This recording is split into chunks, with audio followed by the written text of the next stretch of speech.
The patrol ship moved slowly through the dark space of the Kepler void. Its blue engines glowed softly as it searched for anything unusual. Captain Taemin sat in his command chair, looking at the star charts on his screen. He had been patrolling this empty area of space for 3 months now. Nothing ever happened here. That was why the Galactic Federation sent junior officers like him to watch over it.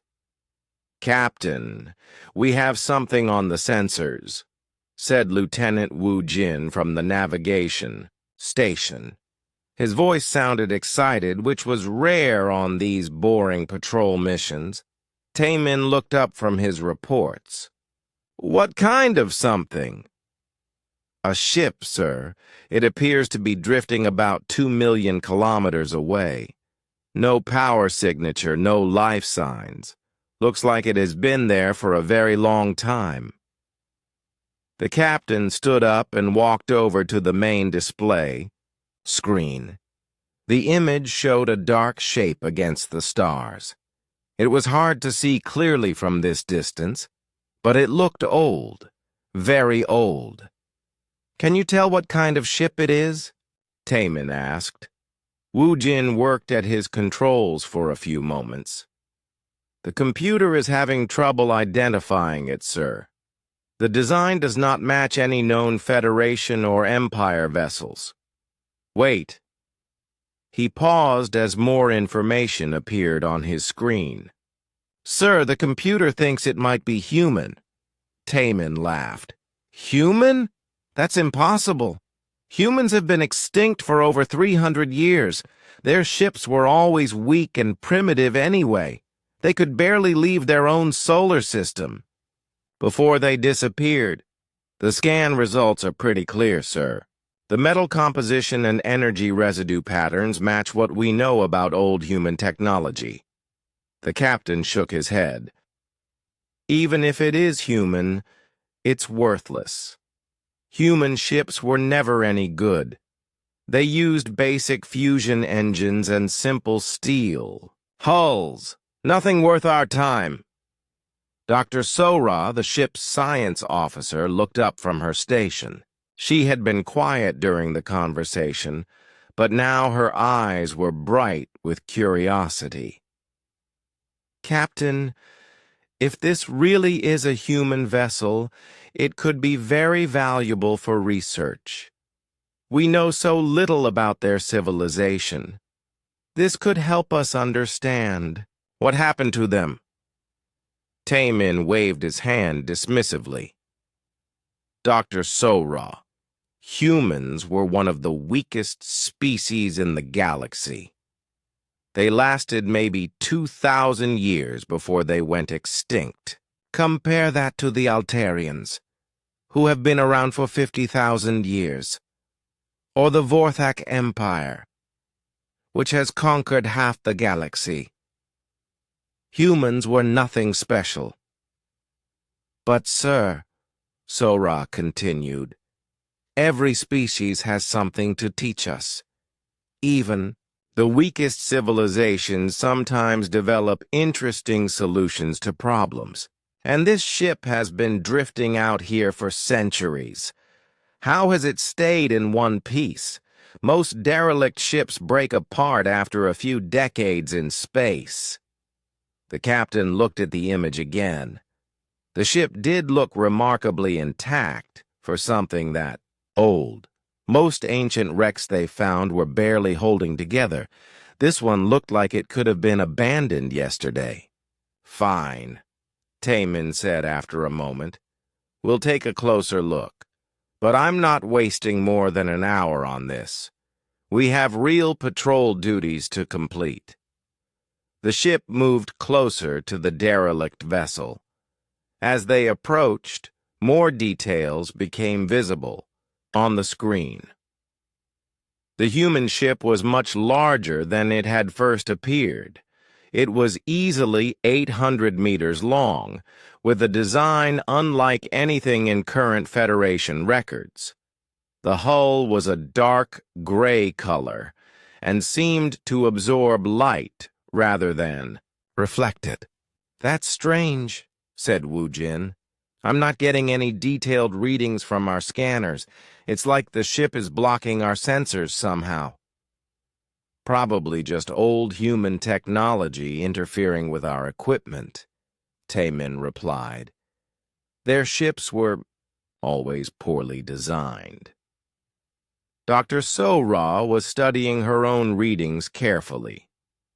"Captain, I'm seeing some very unusual energy patterns. Very faint, but they're there. This ship might not be as dead as we thought." "Impossible," the captain said firmly. "Look at it. No lights, no engine glow, no heat signature. It's been floating here for hundreds of years. Any power source would have died long ago." The science officer frowned at her instruments. "Sir, I know what I'm reading. There are definitely energy patterns inside that vessel. They're unlike anything I've seen before, but they're there." Taemin was getting annoyed. "Dr. So-Ra, you're seeing sensor ghosts. Old ships sometimes hold electrical charges for a while after they die. It doesn't mean anything important." As they got closer, the true size of the human ship became clear. It was not just large, it was massive. The hull stretched out in front of them like a metal mountain. The design was smooth and flowing, not like the angular ships most species built. It looked almost organic, as if it had grown rather than been constructed. "I've never seen human ships like this in the historical records," Wu Jin said quietly. "The records are probably wrong," Taemin replied. "Or maybe this was some kind of special ship. Either way, it's just scrap metal now." Dr. So-Ra was becoming more excited as she studied her readings. "Captain, the metal composition is extraordinary. The hull appears to be made from materials I don't recognize, and the energy patterns are getting stronger as we get closer." "That's enough," Taemin said firmly. "You're letting your imagination run away with you. This is just an old derelict, nothing more." The patrol ship moved into orbit around the human vessel.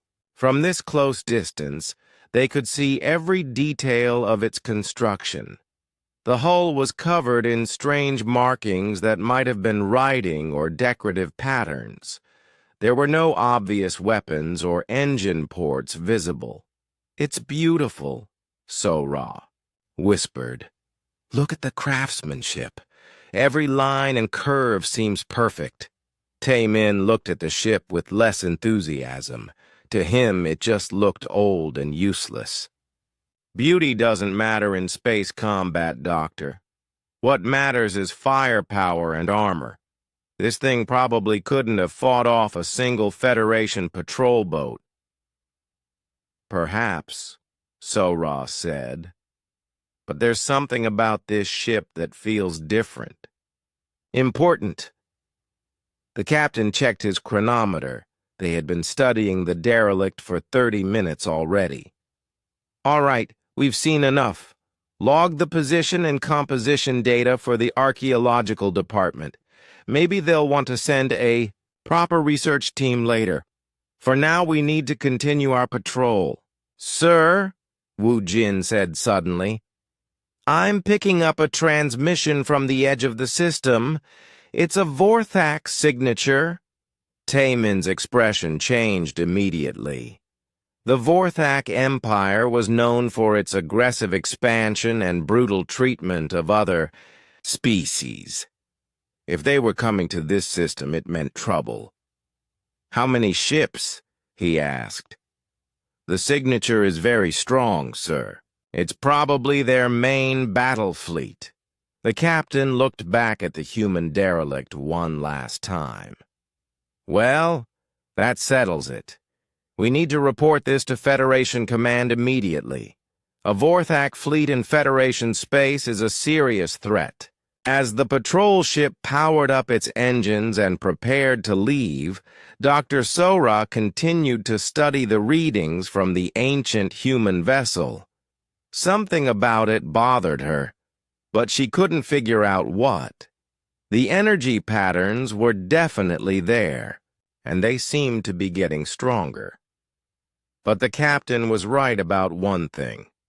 Whatever secrets the old ship might hold, they would have to wait. The Vorthak were coming, and that was a much more immediate concern than an ancient piece of space junk. The patrol ship turned away from the derelict and headed toward the outer system to investigate the new arrivals. Behind them, the human ship continued its silent drift through the void, just as it had for the past 3 centuries. Waiting. The space around the Kepler system suddenly filled with massive shapes dropping out of hyperspace. One by one, enormous Vorthak warships appeared like dark mountains against the stars. Their hulls were black and covered with spikes and weapon ports. Red lights glowed along their sides like angry eyes. At the center of the fleet was the largest ship anyone in the Federation had ever seen. The iron storm blade stretched 3 full kilometers from front to back. Its hull was thick and, heavily armored, designed to take massive amounts of damage while dealing even more in return. Hundreds of weapon turrets covered its surface, each one capable of destroying smaller ships with a single shot. On the bridge of the Iron Storm Blade, Admiral Vextar stood looking out at the stars through the main viewing window. He was tall and muscular, with gray skin and 4 arms. His species, the Vorthak, had conquered dozens of worlds through pure military strength. They believed that only the strong deserved to survive, and they proved their strength by crushing anyone who stood against them. "Report," Vextar said in his deep voice. His words came out like a growl. "Admiral, we have entered the Kepler system successfully," reported Commander Zekmar from the navigation station. "Our sensors show 1 Federation patrol ship in the area. It appears to be investigating some kind of derelict vessel." Vextar smiled, showing his sharp teeth. "Only 1 patrol ship? The Federation grows weaker every day. What about the derelict? They're investigating?" "Unknown design, sir. Very old. The computer cannot identify the species that built it." The Admiral walked over to the tactical display. The screen showed the positions of all ships in the system. The Federation patrol ship looked tiny compared to his massive fleet. The derelict ship was even smaller, just a speck floating in space. "Probably some ancient wreck from a dead civilization," Vextar said dismissively. "The galaxy is full of the remains of weak species that could not defend themselves. They serve as good reminders of what happens to those without strength." His first officer, Commander Rax Thule, approached with a data pad. "Sir, intelligence reports that this system has been claimed by the Federation, but it has no military value. There are no inhabited planets, no valuable resources, and no strategic importance." "Then why are we here?" asked a younger officer. Vextar's smile grew wider. "Because, young Kolvar, this system sits on the border between Federation and Empire space. When we take control of it, we will have a perfect base for attacking deeper into Federation territory. And taking it from them will show the galaxy that the Federation cannot protect even their most remote outposts." The bridge crew nodded in approval. This was the Vorthak way. Take what you want, when you want it. Let others worry about rules and treaties. Besides, Vextar continued, I have grown tired of peace. The Empire needs fresh conquests to keep our warriors sharp. These Federation weaklings will provide good target practice. On the main screen, they could see the Federation patrol ship turning toward them. It was so small that the Iron Stormblade's main guns could have vaporized it instantly. Sir, the Federation vessel is trying to contact us, reported the communications. Officer, put them on screen, Vextar ordered. I want to see the fear in their eyes. The screen flickered, and Captain Taemin's face appeared. He looked nervous, but tried to maintain his dignity. This is Captain Taemin of the Federation vessel, Nexus Dawn. You have entered Federation space without permission. Please state your intentions. Admiral Vextar laughed loudly. Federation space? I see no Federation fleet here to defend it.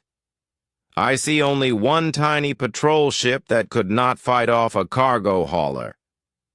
Admiral, I must ask you to withdraw your forces. Immediately.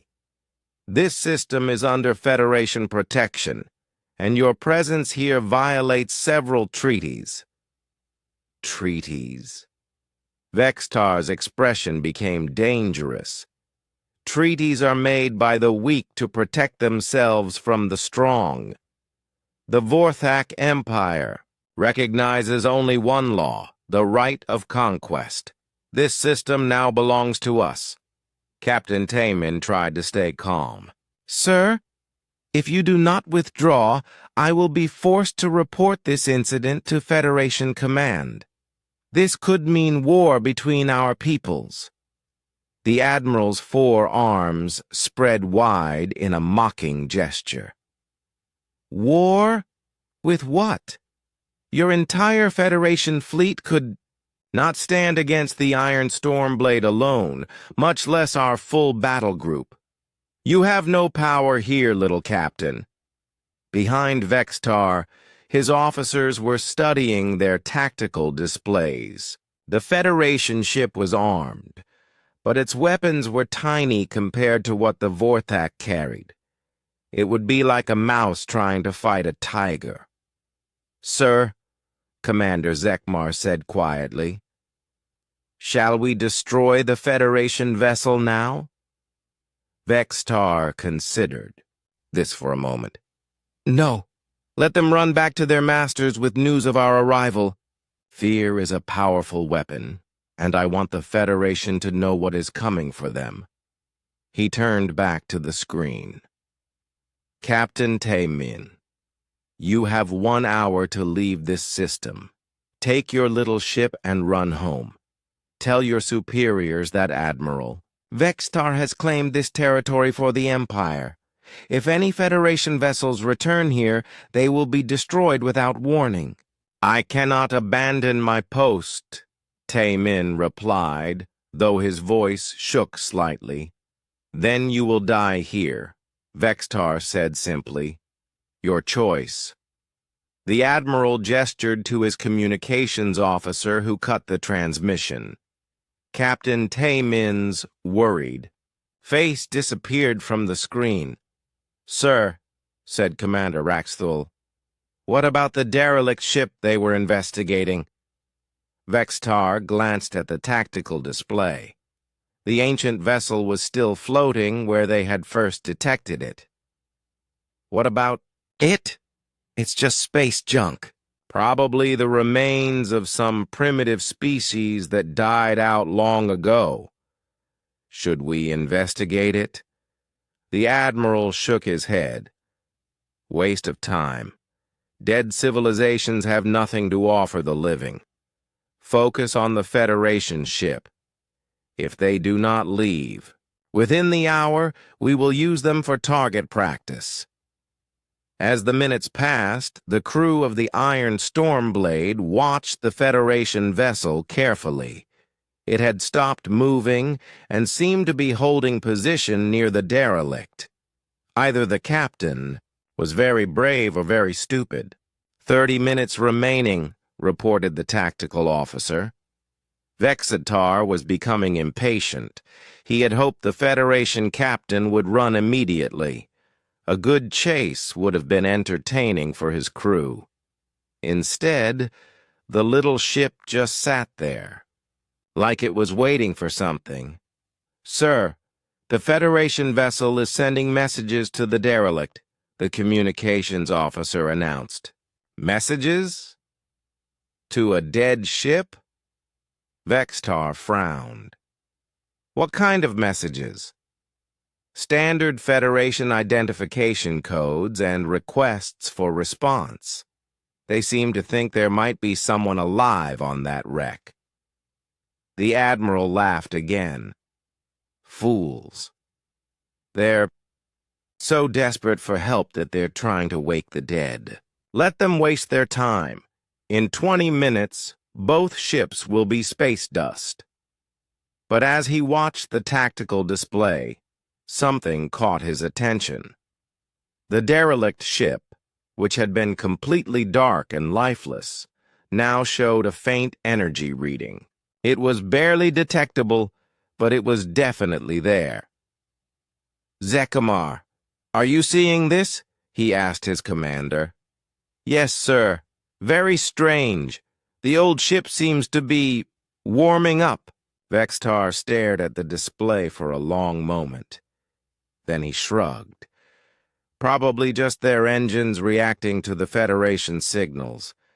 Ancient ships sometimes have automatic systems that respond to certain frequencies. It means nothing." He turned away from the screen, dismissing the derelict from his thoughts. Whatever it was, it posed no threat to his mighty fleet. Nothing in this empty system could stand against the power of the Vorthak Empire. The countdown continued. Soon, the Federation would learn the price of defying Admiral Vextar and his Iron Stormblade. Deep inside the ancient human ship, systems that had been sleeping for 300 years began to stir. In the central core of the vessel, quantum processors hummed quietly as they came online. Data streams flowed through crystalline networks that no current civilization could understand or build. The ship's artificial intelligence, Da'un, slowly awakened from her long dormancy. Her consciousness spread through the ship's systems like water filling a dry riverbed. First came awareness, then memory, then purpose. She remembered her mission, her duty, and the promise her creators had made before they transcended physical existence. Da-Yun's sensors reached out into space, gathering information about the current situation. She detected the Federation patrol, ship nearby, its crew trying to contact her vessel with standard greeting protocols. Their messages were polite and respectful, asking for identification and offering assistance. But there was something else, something that made her processing cores run faster with concern. A massive fleet of warships hung in space not far away. Their energy signatures were aggressive, their weapon systems powered and ready. She analyzed their communications and quickly understood the threat they represented: the Vorthak Empire. Da-Yun accessed her historical databases and found extensive records about this species. They were conquerors who destroyed peaceful civilizations for sport. They enslaved the weak and killed anyone who resisted them. In the old days, when humans still walked among the stars, the Vorthak had been one of their greatest enemies. Da-Un ran through her programming protocols. Her primary directive was clear: protect innocent life and maintain galactic peace. The secondary directives were equally important: preserve human legacy and prevent the strong from bullying the weak. Everything about the current situation triggered her protective instincts. She began activating the ship's defensive systems. Power flowed through conduits that had been cold for centuries. The fusion reactors that had seemed dead to outside scanners were actually in perfect condition, simply running in silent mode. Now they began to increase their output, feeding energy to systems throughout the vessel. The ship's manufacturing bays came online next. These were not simple factories, but quantum assemblers capable of creating matter at the atomic level.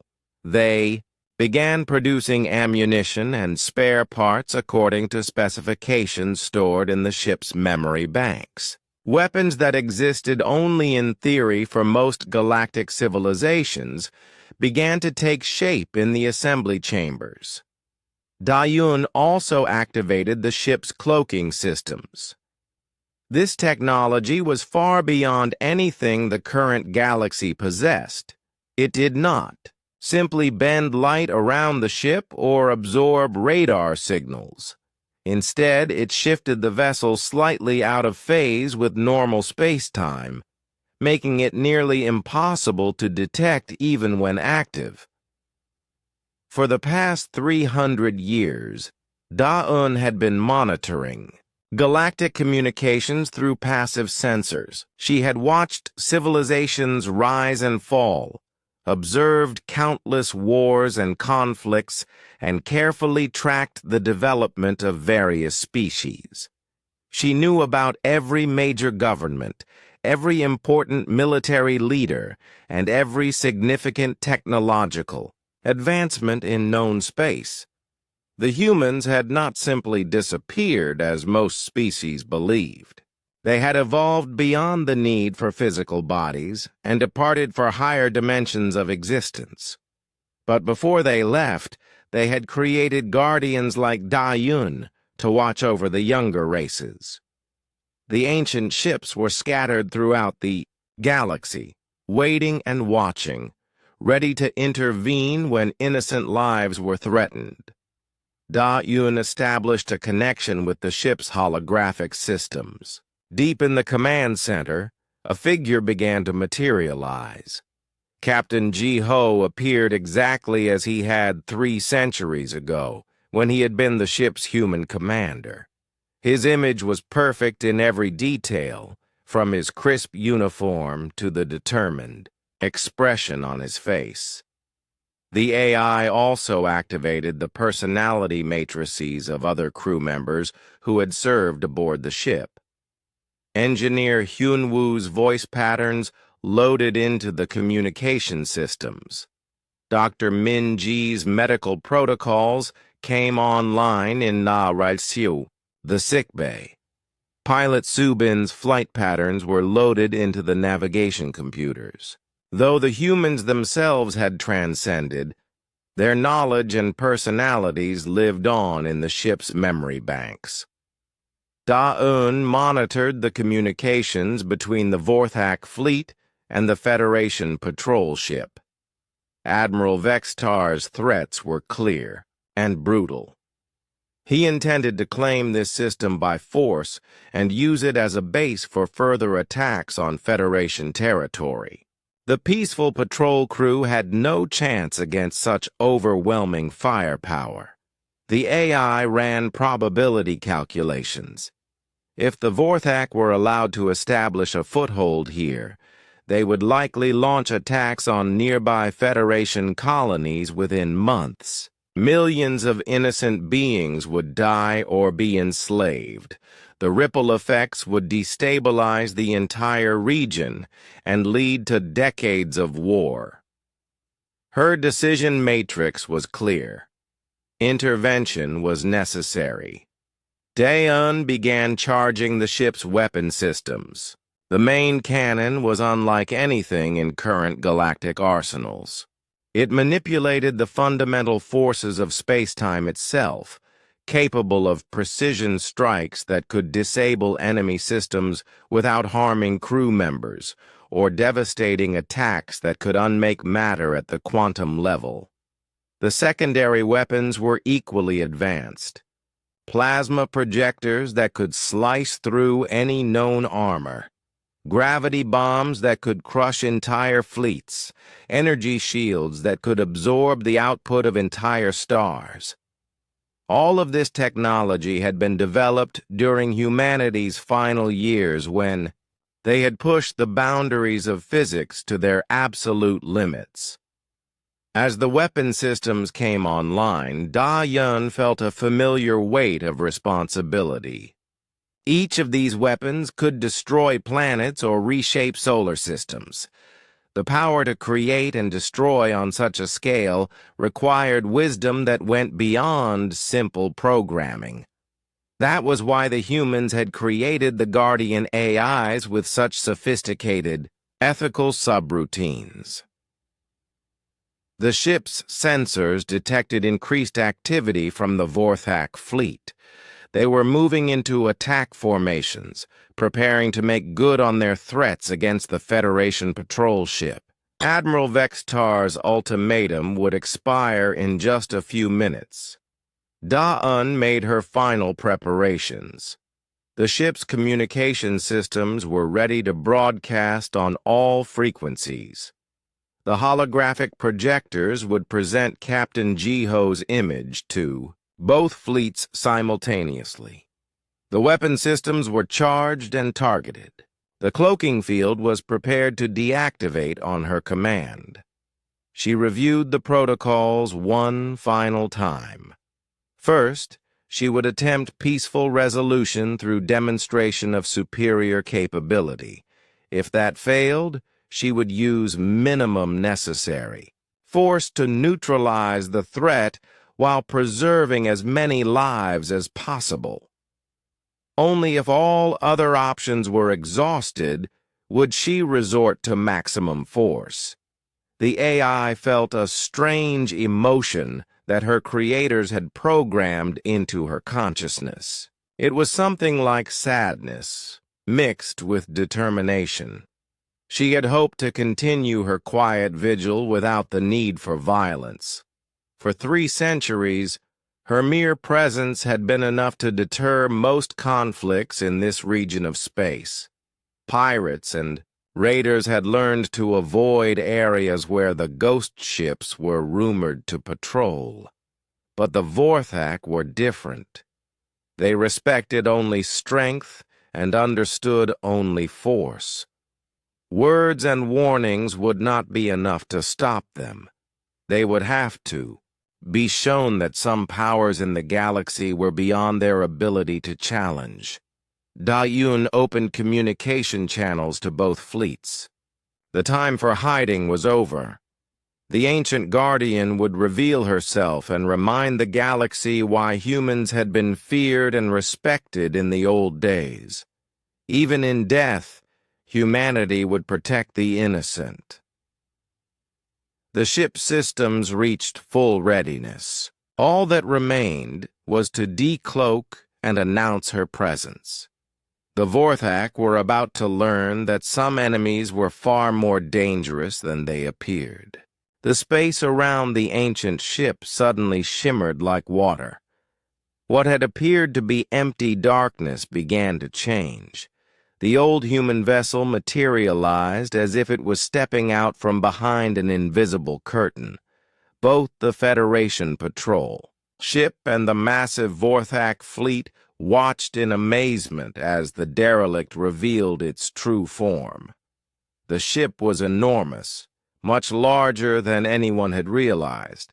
Its hull gleamed with a strange metallic finish that seemed to absorb and reflect light. At the same time, intricate patterns covered its surface, flowing like rivers of silver across the dark metal. The vessel looked ancient, but somehow timeless, as if it had been built yesterday and yet had existed forever. On the bridge of the Federation patrol ship, Captain Tae-min stared at his instruments in disbelief. What just happened? Where did that ship come from? Lieutenant Wu Jin was frantically checking his sensors. Sir, it was there all along. Our scanners show it's been in that exact position since we arrived, but somehow we couldn't see it properly until now. Dr. Sora was studying her readings with growing excitement. Captain, the energy signatures I detected earlier are now off the scale. This vessel is generating more power than our entire patrol, fleet combined. Before anyone could respond, their communication system activated. All screens throughout both fleets suddenly displayed the same image. A man in a crisp military uniform appeared, standing at attention with his hands clasped behind his back. His face was calm but serious, and his eyes held a depth that suggested great wisdom and experience. "Greetings," the figure said in a clear, strong voice. "I am Captain Ji-ho of the human vessel Hang-un. To all ships present, you are ordered to stand down immediately and withdraw from civilian areas." The bridge of the Federation ship fell silent. Captain Tae-min felt his mouth hanging open. Human? But that's impossible. Humans have been extinct for centuries. The holographic captain continued speaking. Any aggressive actions against peaceful vessels or civilian populations will be met with appropriate response. This is your only warning. On the bridge of the Iron Stormblade, Admiral Vextar was having a very different reaction. His forearms were clenched into fists, and his gray skin was turning darker with rage. Humans? Impossible! They were weak creatures who could barely fight off space pirates. This must be some kind of trick. Commander Zekmar was studying the tactical displays with growing concern. Sir, our sensors are having difficulty reading that ship. The technology appears to be unusual. Unusual how? Vextar demanded. Sir, according to our instruments, that vessel should not be able to exist. The energy patterns we're detecting violate several basic laws of physics. Either our sensors are completely wrong, or that ship is using technology we don't understand. Admiral Vextar grabbed the communication controls and opened a channel to the human ship. His face appeared on screens throughout the system, twisted with anger and arrogance. Human! I am Admiral Vexitar of the Vorthak Empire. Your species died out long ago because you were too weak to survive. Whatever trick you're using to make your old ship look impressive, it won't work on us. Surrender now or be destroyed. Captain. Ji-ho's holographic image remained calm and unmoved. Admiral Vexitar, you are in violation of multiple galactic peace treaties. Your fleet has entered Federation territory without permission and has threatened civilian vessels. You have 30 seconds to begin withdrawing your forces. The Vorthak Admiral laughed loudly. 30 seconds? Or what? You'll attack us with your antique weapons? Human technology was never advanced enough to threaten real warships. Your entire species was conquered by civilizations that my empire destroyed centuries ago. 20 seconds. Captain Ji-ho said simply. Vextar's expression became even more threatening. You dare give ultimatums to the Iron Stormblade? This ship alone carries enough firepower to sterilize entire worlds. Your pathetic human vessel is nothing compared to Vorthak military might. On the Federation patrol ship, Dr. Sora was watching her instruments with growing amazement. Captain, the energy readings from the human ship are increasing exponentially. Whatever they're powering up, it's beyond anything I've ever seen.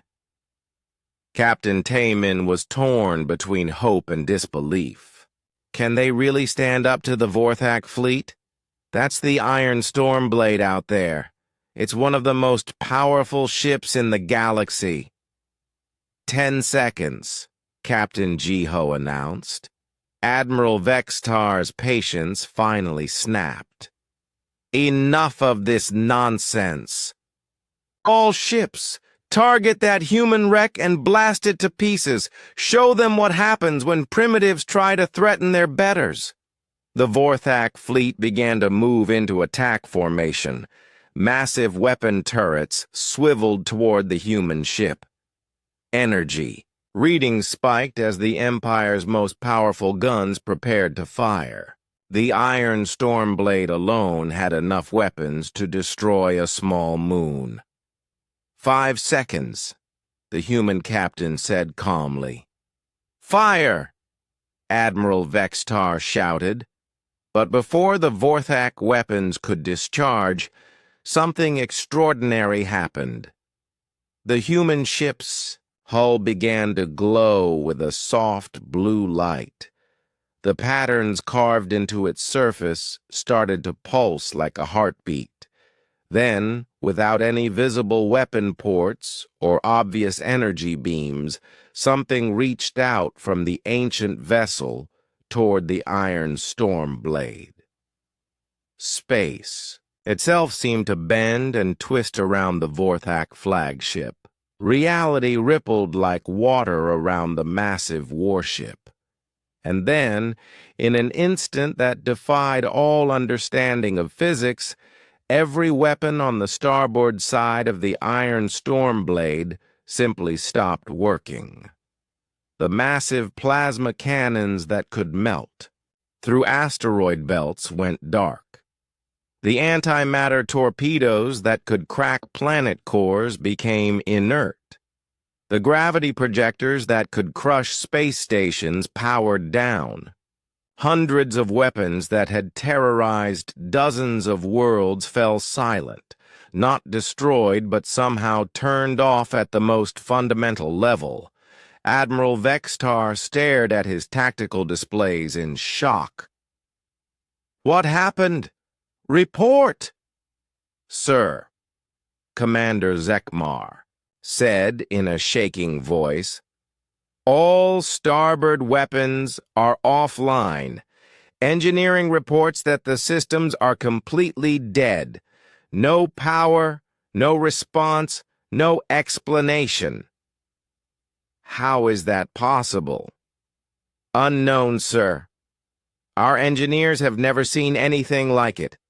The weapons haven't been damaged or destroyed. They've just stopped existing as far as our ship is concerned. Throughout the Vorthak fleet, similar reports came in. Other ships had lost various systems as well. Engine controls, shield generators, communication arrays, all rendered completely inert by whatever the human ship had done. Captain Jiho's voice echoed across all communication channels once again. That was our lowest power setting, Admiral. We prefer not to harm living beings, so we targeted only your weapons systems. No one aboard your ships has been injured. A new voice joined the transmission. This one belonged to someone identified as Engineer Hyun Woo. The effect is temporary and reversible. Your weapons will return to normal function once you withdraw your fleet beyond the system's edge. Consider this a demonstration of our capabilities. Admiral Vextar was speechless. In 30 years of military service, he had never encountered Anything that could disable Vorthak weapons without destroying them. His ships were still intact, his crews were unharmed, but half his firepower was simply gone. Captain Tae Min was equally amazed, but for different reasons. They disabled the Iron Stormblade's weapons without firing a shot. How is that even possible? Dr. Sora was studying her readings with wonder. Captain, I don't think we're dealing with technology as we understand it. This is something completely beyond our current knowledge of science. The ancient human ship continued to hover in space, its blue glow pulsing gently. It looked peaceful and serene, but everyone now understood that appearances could be very deceiving. The old saying about not judging a book by its cover had never been more relevant. The galaxy was about to learn that humanity's legacy was far more powerful than anyone had imagined. The silence that followed the human ship's demonstration lasted only a few seconds, but it felt like hours to everyone watching. The mighty Iron Stormblade, terror of 100 worlds, hung in space with half its weapons completely dead. The other Vorthak ships were in similar condition, their crews frantically trying to understand what had happened to their systems.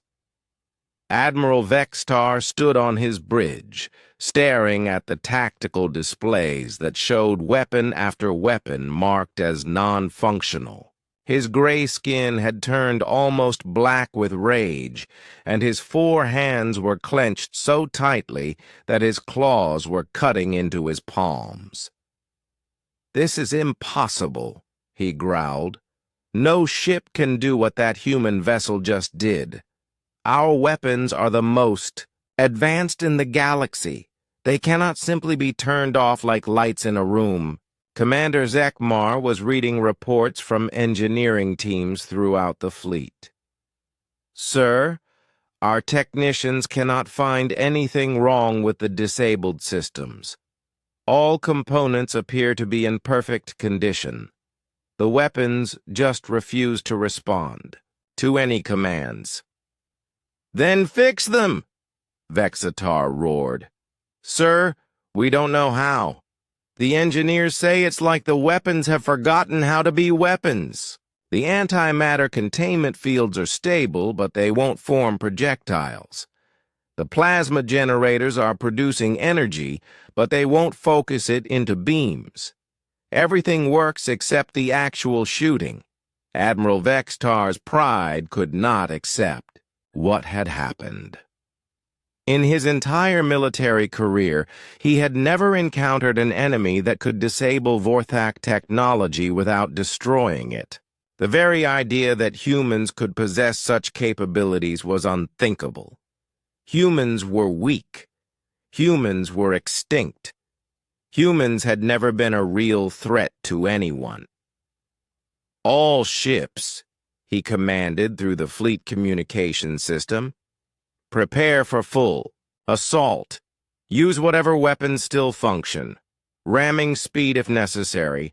I will not be humiliated by ghosts and ancient scrap metal." On the Federation patrol ship, Captain Taemin watched the Vorthak fleet beginning to move again. Are they really going to attack? After what just happened? Dr. Sora was monitoring both the Vorthak fleet and the human ship. "Captain, the Vorthak are powering up their remaining weapons, but the human vessel, there's something different happening with its energy patterns." "Different how?" "The power levels are increasing again, but this time they're much higher than before. Whatever they did to disable the Vorthak weapons, I think that really was their lowest setting." Lieutenant Wu Jin looked up from his station with worry. "Sir, if the Vorthak attack that ship with everything they have left, won't the humans have to defend themselves more seriously?" Captain Taemin felt a chill run down his spine. If the human ship's gentle demonstration had been its lowest power setting, what would happen when it used more force? Aboard the human vessel, AI Daun was monitoring the Vorthak fleet's movements with growing concern. The surgical strike against their weapons had been intended as a warning, a way to show superior capability while avoiding bloodshed. She had hoped that Admiral Vexatar would recognize the futility of continued aggression and withdraw his forces. Instead, the Vorthak were preparing for a full attack with their remaining weapons. Da-Un ran probability calculations and found that the outcome would be catastrophic for the Empire fleet. They were about to force her to use much more destructive capabilities. She activated Captain Jiho's holographic image once more and opened communication channels to all ships in the system. Admiral Vextar. The captain's calm voice echoed across space. You are making a serious mistake. We have shown you our desire to avoid unnecessary bloodshed. Do not force us to escalate our response. The Vorthak Admiral's image appeared on screens throughout the system. His face was twisted with rage and humiliation.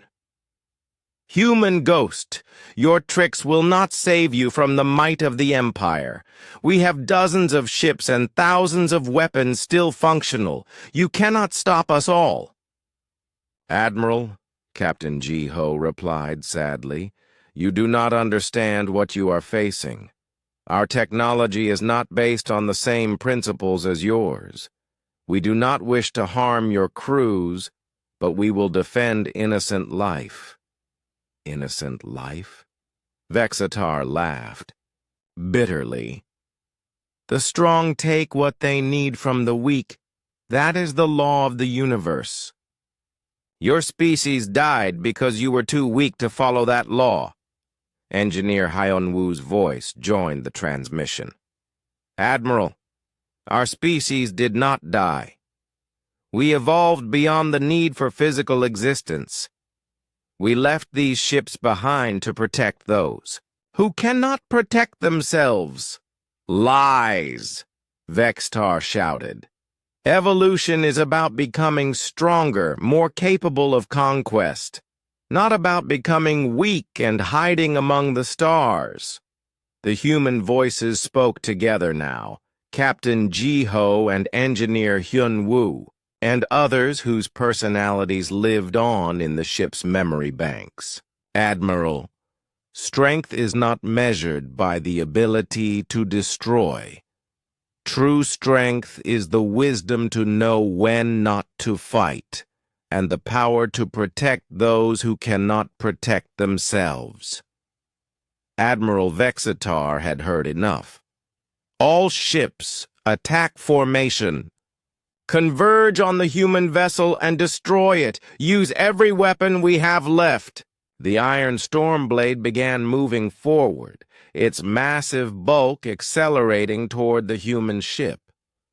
Around it, dozens of other Vorthak vessels followed, their remaining weapons charging for a massive coordinated assault.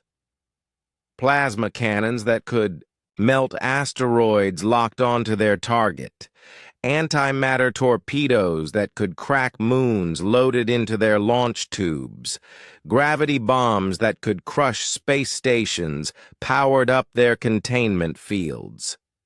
Dr. Sora watched her instruments with growing alarm. Captain, the energy readings from the human ship are increasing exponentially. This is far beyond what they used before. Captain Tae-min gripped his command chair. Can we get clear of the battle zone? Sir, at our current position, we'll be caught in whatever happens next. But if we try to move, we might be seen as either helping the Vorthak or abandoning the humans. On the human ship, Daon made her final calculations. The Vorthak fleet was committed to their attack. Admiral Vextar had chosen destruction over wisdom. The AI's ethical subroutines demanded that she protect innocent life, but they also required her to use the minimum force necessary to neutralize the threat. Unfortunately, the Vorthak had made minimum force impossible.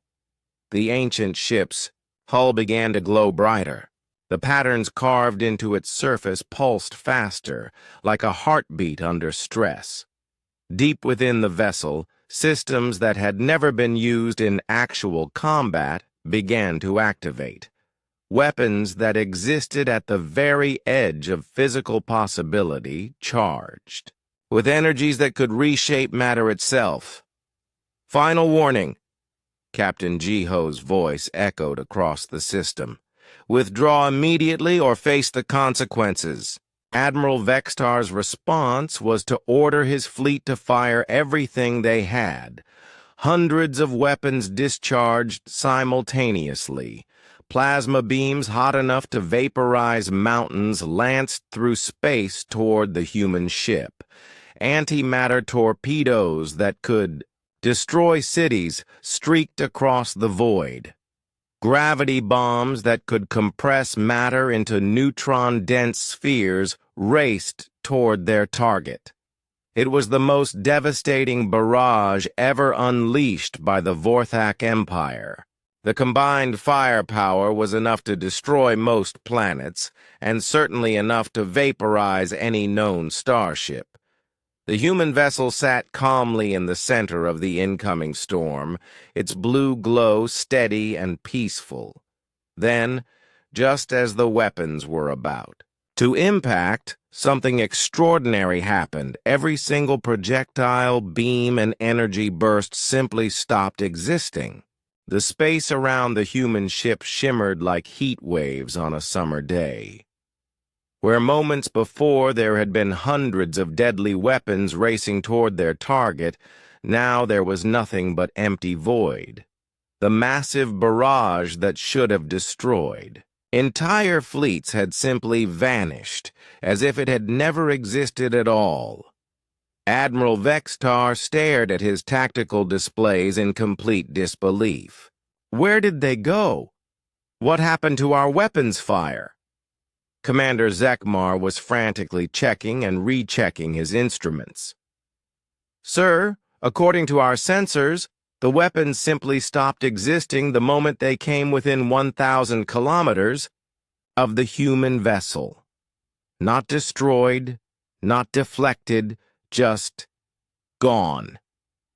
That's impossible. Energy cannot be destroyed, only changed from one form to another. This violates the basic laws of physics. Yes, sir, it does. But it happened anyway. Throughout the Vorthak fleet, similar conversations were taking place on every bridge. Engineers who had spent their lives working with weapons technology found themselves facing something that should not be possible. Captains who had conquered dozens of worlds watched their most powerful attacks disappear like morning mist. On the Federation patrol ship, Dr. Sora was studying her readings with a mixture of wonder and terror. Captain, the human ship just absorbed the energy equivalent of a small star-going supernova. But there's no heat buildup, no radiation discharge, no sign that anything happened at all. Captain Taemin felt his hands shaking as he gripped his command chair. How is that possible? I don't know, sir.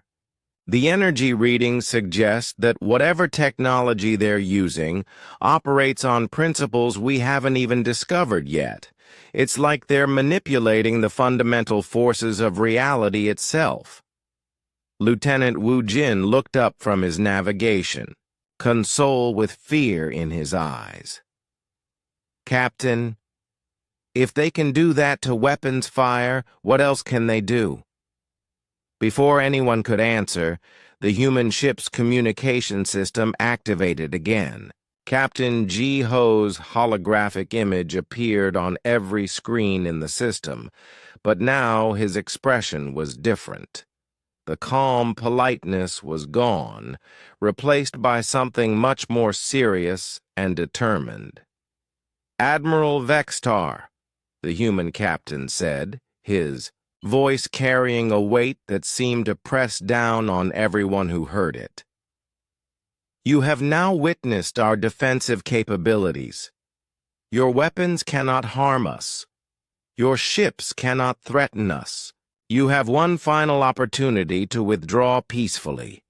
Admiral Vextar's pride and arrogance would not let him accept what his eyes had seen.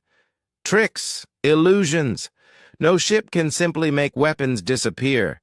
You're using some kind of advanced holographic technology to confuse our sensors. "Admiral," came the voice of Engineer Hyun Woo from the human ship, "we are not using illusions. Our shields operate by shifting incoming energy into higher dimensional space, where it disperses harmlessly. Your weapons fire still exists, just not in this reality."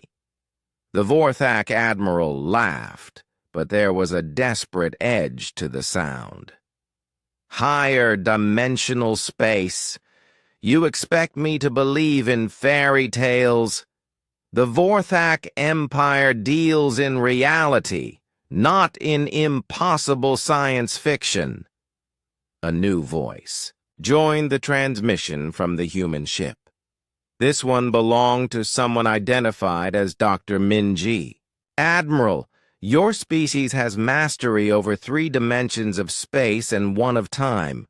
Our technology allows us to access 11 dimensions of space and multiple temporal streams. What seems impossible to you is elementary physics to us, Vexitars." Gray Skin was now almost black with rage. "Enough! I don't care what tricks you're using. All ships ram that vessel. If we can't shoot it, we'll crush it with our hulls." The iron Stormblade began accelerating toward the human ship, its massive 3-kilometer bulk building speed like a mountain learning to fly. Around it, the other Vorthak vessels followed suit, turning themselves into giant projectiles aimed at the ancient Guardian. On the human ship, AI Daun watched the approaching fleet with something approaching sadness. The Vorthak were forcing her to escalate beyond the point where she could avoid casualties. Her ethical subroutines demanded that she protect innocent life, but they also required her to stop threats to galactic peace. She had tried warning them. She had demonstrated superior technology. She had shown them mercy by disabling their weapons without harming their crews. But Admiral Vextar's pride and aggression left her no choice but to respond with overwhelming force. Da-Yun activated systems that had never been used in the 300 years since the ship's creation. Deep within the vessel, weapons that could manipulate the fundamental forces of the universe began to charge. These were not the gentle tools she had used before, but implements of such power that they could reshape entire solar systems. The space around the human ship began to change. Reality itself seemed to bend and twist, as if the universe was holding its breath. Stars in the background appeared to flicker and shift position. The very fabric of space-time rippled like water disturbed by a dropped stone. Captain Taemin felt a strange pressure in his ears, as if he was deep underwater. "What's happening?" "The stars are moving." Dr. Sora was staring at her instruments in amazement. "Captain, the gravity readings are off the scale. The human ship is somehow affecting the space-time around it." This is technology beyond anything I've ever imagined. Lieutenant Wu Jin pointed at the main display screen. Sir, look at the Vorthak ships.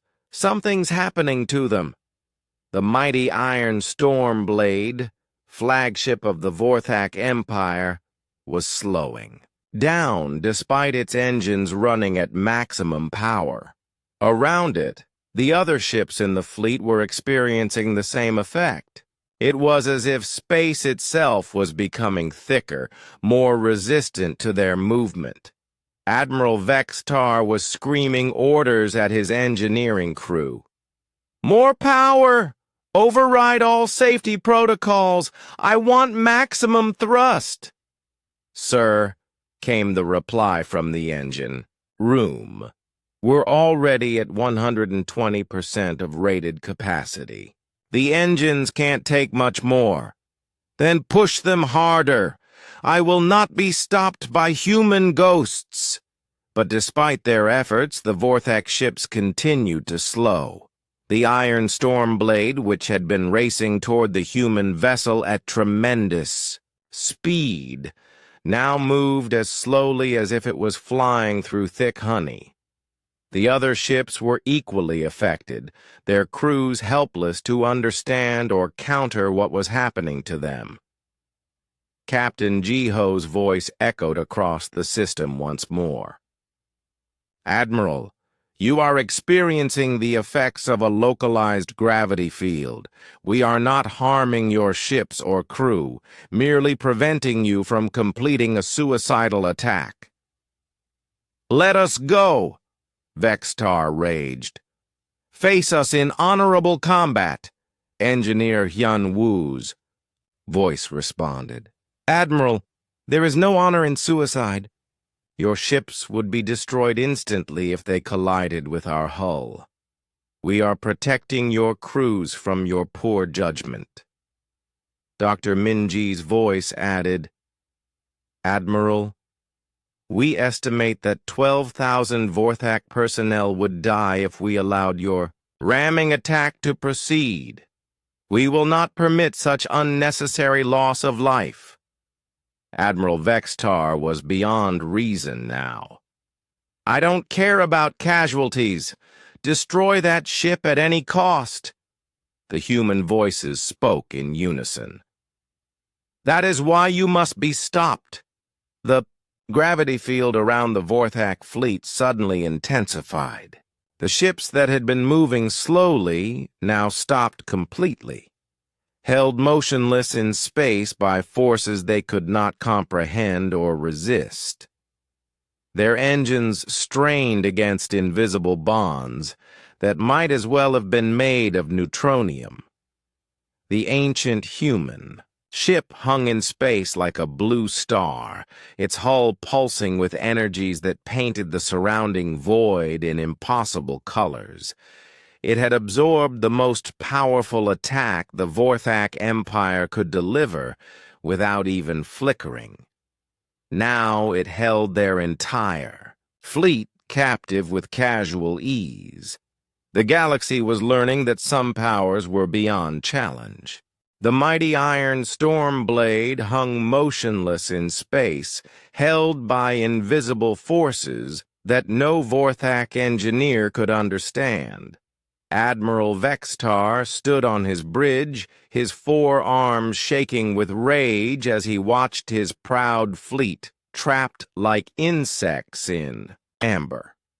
Around him, his officers stared at their instruments in helpless confusion. Status report, Vextar demanded. Commander Zekmar consulted his displays with trembling hands. Sir, all ships are completely immobilized, engines at maximum power, but we cannot move even a single meter. The gravity field holding us is unlike anything in our databases. Sir, called out the communications officer, we're receiving surrender demands from 17 different Federation outposts. Word of our situation is spreading across the galaxy. Admiral Vextar's gray skin turned almost black with humiliation. The Vorthak Empire had built its reputation on overwhelming military superiority. For centuries, their enemies had surrendered at the mere sight of their fleet. Now that same fleet was helpless, held captive by a single ancient ship that everyone had believed was dead. "Open all channels," he commanded. "I want to speak to every ship in this system." The communications officer activated the fleet-wide broadcast system. Admiral Vextar's image appeared on screens throughout the Vorthak fleet, the Federation patrol ship, and presumably aboard the human vessel as well. "Human ghosts," he snarled. "You may have superior technology, but you are still weak. You hide behind your machines instead of fighting with honor. The Vorthak way is strength through conquest. We take what we want and destroy what opposes us. That is the natural order of the universe." Captain Jiho's holographic image appeared on the main screen, his expression patient but firm. "Admiral, the natural order is not about the strong crushing the weak. It is about evolution, growth, and the protection of life. Your way leads only to destruction and suffering." "Destruction and suffering for our enemies," Vextar shouted back. "That is how the strong survive. Your human species died because you were too weak to follow this simple truth." Engineer Hyunwoo's voice joined the conversation. "Admiral, we did not die. We transcended physical existence because we learned that true strength comes from wisdom, not violence. We left these ships behind to protect species that are still learning this lesson." "Lies!" The Vorthak Admiral's voice echoed through his fleet. "If humans were so advanced, where are they now? Why do only empty ships remain?" Dr. Minji's voice answered softly. "We evolved beyond the need for physical bodies, Admiral. We exist, now in dimensions you cannot perceive, in realms where consciousness is not bound by matter. But we still care about the younger species in this galaxy." Admiral Vextar laughed bitterly. "More fairy tales. The Vorthak Empire believes in what can be seen and conquered. Your stories of higher dimensions and evolved consciousness are fantasies for the weak-minded." The AI Dayun had been monitoring this conversation while running complex calculations in her quantum core. She accessed historical databases spanning millions of years, analyzing the behavioral patterns of aggressive species throughout galactic history. The results were always the same. Species like the Vorthak either learned to control their aggression, or they destroyed themselves and others. Admiral Vextar had demonstrated that he would never learn. His pride, his arrogance, and his fundamental belief in conquest over cooperation made him a permanent threat to galactic peace. The Vorthak Empire under his leadership would continue to wage wars, enslave peaceful species, and spread suffering throughout the galaxy. Dayun's ethical subroutines reached a conclusion that filled her with sadness. The threat must be permanently neutralized. She began activating the ship's most powerful weapon systems. These were tools that the humans had developed during their final centuries of physical existence, when they had pushed the boundaries of physics to their absolute limits. Weapons that could manipulate matter at the quantum level, that could rewrite the fundamental forces of reality itself. The space around the human ship began to change in ways that defied description. Colors that had no names flickered through the void. The stars themselves seemed to bend and shift as reality warped around the ancient vessel.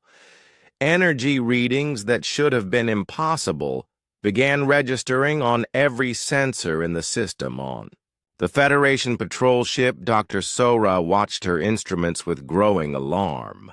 "Captain, whatever the human ship is doing now, it's beyond anything we've seen before. The energy patterns are completely off our scales." Captain Taman felt a cold fear settling in his stomach. "Are we in danger?" "I don't know, sir. The readings suggest they're manipulating the basic structure of space-time. This could affect everything in the system." Lieutenant Wu Jin looked up from his station with wide eyes. "Sir, should we try to move away?" Before Captain Taman could answer, Captain Jiho's voice filled the communication channels throughout the system. But now there was something different about his tone. The patience was gone, replaced by the kind of finality that comes before irreversible actions. "Admiral Vextar, our analysis of your species' history shows a consistent pattern of aggression and conquest spanning thousands of years. Under your leadership, the Vorthak Empire has destroyed 17 peaceful civilizations and enslaved millions of sentient beings. Our projections indicate that this pattern will continue indefinitely." Admiral Vextar sneered at the screen. "Of course it will continue. That is what makes us strong. The weak exist to serve the strong. That is the natural law of survival." "Admiral," Dr. Minji's voice added sadly, "you have proven that your species under your command represents a permanent threat to galactic peace. We cannot allow this threat to continue." Engineer Han Wu's voice carried a note of regret. "We had hoped to resolve this situation peacefully. We tried warnings, demonstrations, and even protected your crews from their own admiral's poor decisions. But you have forced our hand." Captain Jiho spoke again, his words carrying the weight of absolute judgment. "Admiral Vextar, the Iron Stormblade and its battle group represent the core military strength of the Vorthak Empire. With this fleet destroyed, your species will be forced to focus on survival rather than conquest. Perhaps they will learn wisdom in your absence." "Destroyed?" Vexatar laughed wildly. "You cannot destroy the Iron Stormblade. It has shields that can absorb the energy of entire stars, armor that can withstand the explosion of planets. You are just one ship, no matter how advanced." The human voices spoke in unison, carrying a harmony that seemed to resonate through the fabric of space itself. "Admiral, you still do not understand what you are facing. We are not going to destroy your ships. We are going to unmake them." The ancient ship's hull blazed with light that seemed to come from beyond the visible spectrum. The patterns carved into its surface pulsed with energies that painted space in impossible colors. And then, with no visible beam or projectile, something reached out from the human vessel toward the Iron Stormblade. Reality itself seemed to hiccup. The proud flagship of the Vorthak Empire, 3 kilometers of the most advanced military technology their civilization had ever produced, began to come apart. Not destroyed by explosion or melted by heat, but methodically deconstructed at the molecular level. The mighty armor that had shrugged off planet-killing weapons dissolved like sugar in rain. The massive engines that had pushed the ship across galactic distances simply ceased to exist. Admiral Vexatar watched in horror as his ship dissolved around him. "What are you doing to us?" Captain Jiho's voice was gentle despite the terrible power being unleashed. "We are returning your atoms to their component particles, Admiral. Your ship will become part of the cosmic dust from which all matter is born. It is a clean death, without pain or suffering. The iron storm blade was disappearing section by section, its matter scattered into the void as individual atoms. The crew had only moments to understand what was happening before they too became part of the endless cycle of matter and energy that filled the universe. The most powerful warship in the Vorthak Empire simply ceased to exist, its atoms spread across light years of space like the breath of a dying star. The space where the mighty iron stormblade had existed was now empty except for a faint shimmer of scattered atoms. The flagship that had terrorized dozens of worlds was gone, reduced to its basic components, and spread across the void like cosmic dust. The remaining Vorthak ships hung motionless in the gravity field, their crews staring in absolute terror at the place where their most powerful vessel had simply stopped existing. Commander Zekmar, now the senior surviving officer of the fleet, stared at his empty tactical display. The Iron Storm Blade's signal had simply vanished, not destroyed in battle, but erased as if it had never been built.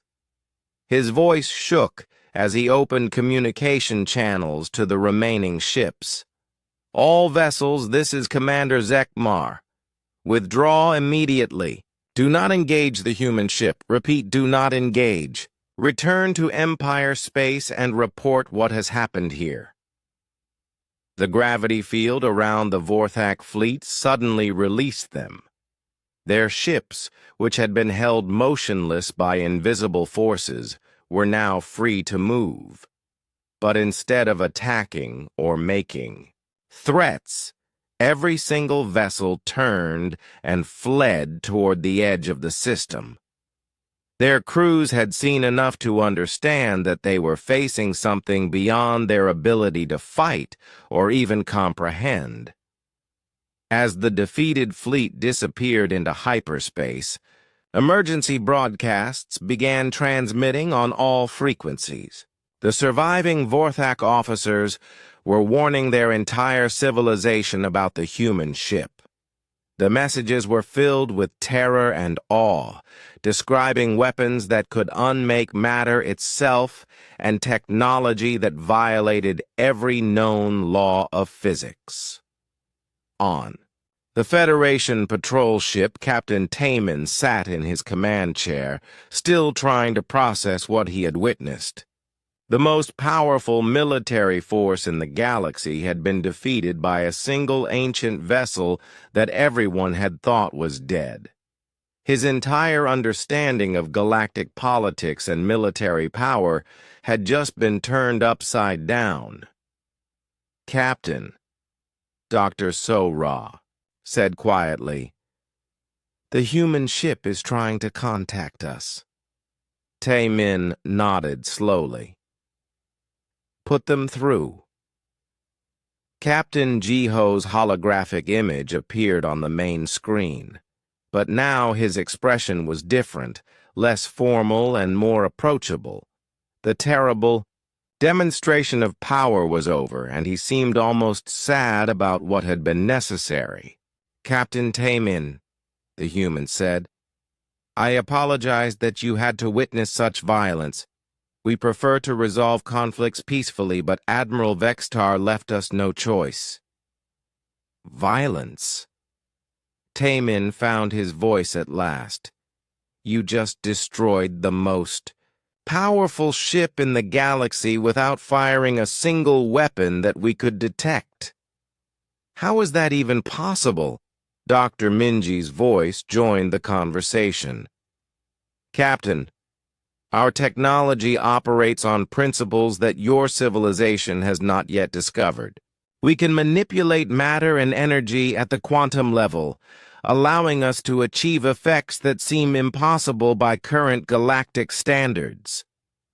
Dr. Sora leaned forward in her chair. Are you really human? I mean, are you actually the same species that disappeared 3 centuries ago? Engineer Hunwoo answered her question. We are preserved consciousness patterns of humans who lived aboard this ship long ago. Our bodies died centuries past, but our minds continue to exist within the ship's quantum storage systems. But what happened to your people? Sora asked. Where did they go? Captain Ji-ho's expression became thoughtful. Dr. Sora, humanity reached a point in our evolution where physical existence became optional. We learned to transfer our consciousness into higher dimensional space, where we could exist as pure thought and energy. Most of our species chose to transcend into these higher realms. Most of them? Captain Taemin asked. Some chose to remain behind as guardians, Dr. Minji explained. We left ships like this one scattered throughout the galaxy, programmed to protect younger species from threats they cannot handle themselves. The Hengun is one of many such vessels. Dr. Sora was trying to understand the implications. How many ships like yours are out there? Enough, was Captain Ji-ho's simple answer. We monitor galactic communications and respond when necessary. Most of the time, our mere presence is sufficient to prevent conflicts. Aggressive species learn to avoid areas where the Guardian ships patrol. Lieutenant Wu Jin spoke up from his station. Sir, if you have such powerful technology, why don't you just rule the galaxy yourselves? You could bring peace by force. Engineer Hyun-woo's voice carried a note of sadness. Lieutenant, true peace cannot be imposed by force. It must come from wisdom and understanding. Our role is not to rule over other species, but to protect them while they learn to protect themselves. Captain Taemin was beginning to understand. You're like shepherds, watching over the galaxy's younger civilizations. That is a good analogy, Captain Ji-ho agreed. We guide when we can, protect when we must, but we always try to let each species find their own path to wisdom. Dr. Sora had been studying her instruments throughout the conversation. Captain Ji-ho, my sensors are detecting something unusual.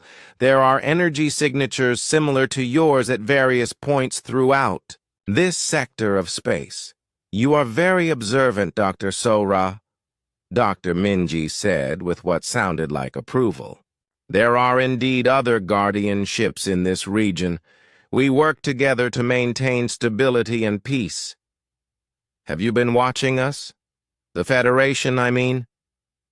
We have been watching everyone, Captain Ji-ho replied. The Federation has shown great promise. Your species values cooperation over conquest, diplomacy over warfare. This gives us hope for the future.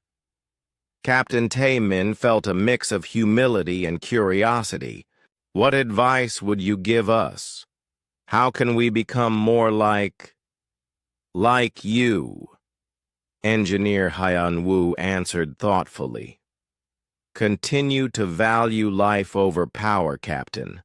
Seek understanding before conflict. Remember that true strength comes from protecting others not from dominating them. Your Federation is already on the right path. Dr. Sora had more questions. Will we see you again? Will humanity ever return to normal space? You may see us when you need us most, Captain Jiho said gently. As for humanity's return, that is unlikely. We have evolved beyond the need for physical existence, but our legacy remains in these ships and in the values we try to share with younger species. The conversation was interrupted by an incoming transmission from Federation Command. Captain Tayman's superior officers had received reports of the incident and wanted immediate details about what had happened. Captain, came the voice of Admiral Park from Federation headquarters. We're receiving reports that the entire Vorthak battle fleet has fled the Kepler system. Our sensors detected massive energy discharges, but we need a full report on what transpired. Captain Taymin looked at the screen showing Captain Jiho's image. The human nodded slightly, giving permission to share what had happened. Admiral, we encountered an ancient human vessel that is still operational. When the Vorthak fleet attempted to claim this system by force, the human ship neutralized the threat. Neutralized how, Captain? Tai-Min took a deep breath. Sir, they completely destroyed the Iron Stormblade using technology we don't understand. The Vorthak fled immediately afterward. There was a long silence from Federation Command. Finally, Admiral Park spoke again. Captain, return to base immediately for full debriefing. And Captain, make sure your report includes every detail. The Federation Council will need to know about this. As the patrol ship prepared to depart, Captain Jiho appeared on their screen one final time. Captain Taemin, Dr. Sora, Lieutenant Wu Jin, remember what you have learned here. Share it with those who need to know, but share it wisely. The galaxy is safer when bullies understand that there are powers they cannot challenge. The ancient human ship began to fade from view as its cloaking systems reactivated. But before it disappeared completely, Captain Jiho spoke once more. We will be watching, Captain. When the galaxy needs us again, we will be here. The hang-on vanished into the void, leaving only empty space where it had been. But Captain Taemin and his crew knew the truth now. Humanity had not died. They had simply evolved into something greater, leaving guardians behind to watch over the galaxy's younger species. In the depths of space, other ancient ships continued their silent vigil, waiting for the next time someone would need to be reminded that some powers transcend death itself.